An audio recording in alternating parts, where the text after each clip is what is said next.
How are you? I just wanted to record a really quick video or live stream this morning about all the great interviews we had this week.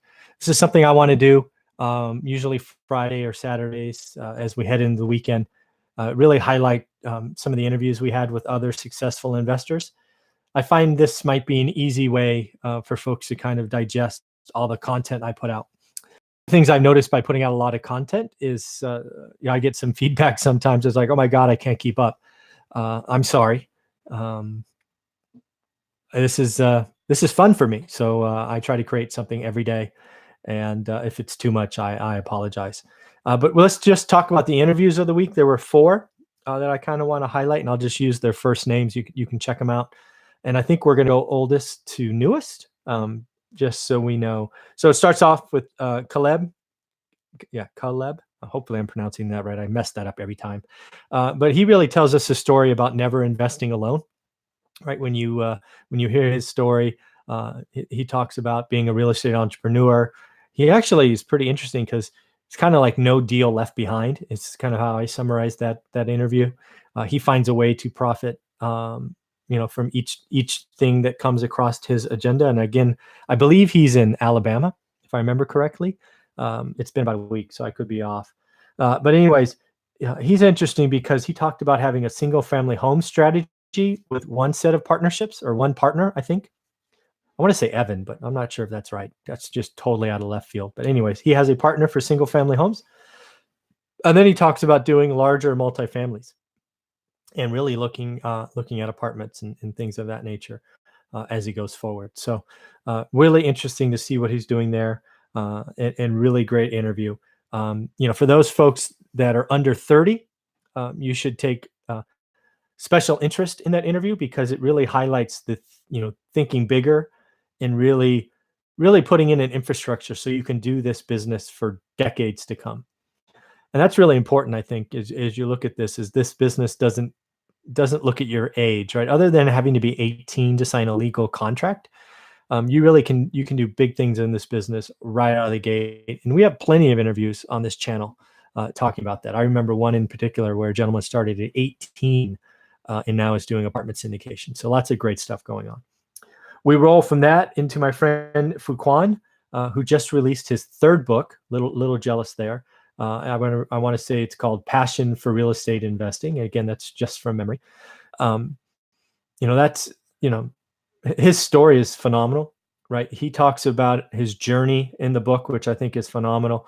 And he talks about a date in March where he was robbed and significantly injured, right? He was shot 5 times. And he talked about how that day was actually a good day, right? How it showed him what's important in life, how to move forward.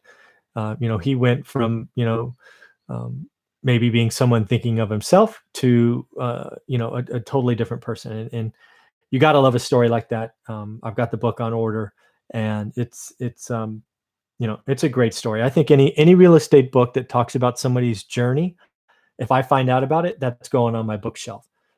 There's lots of books talking about formulas and opinions and all of that. But if you can give me a almost autobiography of your journey, I'm down, right? Let me know. And frankly, if you know of any other books like that, leave them in comments. And if you know the author, even better, introduce me to them, as I'd love to interview them on the channel and maybe even get an autograph. How fun would that be? Then we go to Mitch Steven. I used his last name just because this was somebody I followed way back in like 2008 or 9. I remember, I think it was I think it was Borders, right? Back when bookstores were big. I remember seeing this like black book with, I think it was yellow or gold writing, talking about 1,000 houses. Might have been white writing. I don't remember. But it talked about 1,000 houses. And I remember going, gosh, we've got 6, 7, or 8, right? I don't remember exactly, but it's like, I could not imagine having 1,000 homes. And it was homes, right? It wasn't units. And that really caught my attention because back then I was thinking houses were the way to go because I didn't know any different. And, now he's done a couple of books. He's done nearly 2,000 transactions or over 2,000 transactions. And he has a phenomenal story, almost like a financial engineer, frankly. I believe I have these statistics right. I think he said his average hold time is 9 days, because what he's doing is, you need to listen to the video, but basically he's buying and then owner financing out. So think about it simplistically. I think he used this example, right? He buys a house for 50K. He borrows from somebody at 8%. He then sells it for 100K at 12%. I don't know. Takes a down payment, and he's just collecting the spread, right? So he keeps the down payment, and then he takes the income from the 100K and pays off the other, and everybody wins. So it's a great story, and really a financial engineer and such a down to earth guy. And I believe he's in San Antonio, Texas. So another market talked about. And then we had Kyle, which was just on. I interviewed yesterday. I think it just posted this morning. Loved his story. Talked about doing what you're supposed to do, invest locally, right? So we talked about investing in Long Beach, if memory serves. That didn't turn out well because he got by his first investment, right? A professional tenant, which in California means your evictions are long. I think he said it took 8 months to get this professional tenant out. He does highlight that he owns some of that responsibility, not knowing the process, trying to do it himself, trusting his agent. Nonetheless, interesting story. He then he sells it, right? Frustrated. I'm out of California. Get me out of here. And I think he goes to Arkansas, Ohio, and one other market. I want to say Michigan, but I don't know. It might have been Illinois or Indiana. I don't remember. He has 3 markets out of state. So he's still in houses. And then he realizes that in order to scale and to get where he wants to go, he wants to get into apartment syndication as the general partner and all these great things. So again, it talks about evolution. It talks about real estate offering many on-ramps and off-ramps and choices and all these great things. So again, lots of great interviews. Do me a favor. If you have a great story about real estate investing, please reach out. It could be as simple as a comment on this video.